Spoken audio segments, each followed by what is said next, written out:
Hi, it's Jaylene from WTI, and this frother is perfect if you want to make your coffees at home, and it's really simple and easy to use. Let's make a delicious iced coffee with some cold foam. So here you see the milk consistency is very thick, and then you can be as creative as you want, and I just top it off with a little bit of cinnamon. And here is the taste test. I see that it's very foamy, and you even come out with a milk mustache. And to connect it, it's super easy. You just plug it, the outlet, into the wall and then connect it to the machine.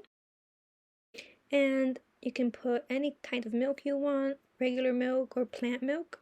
And it even gives you 4 options. So you have cold foam, hot foam, if you're using plant milk, or just to heat up your milk.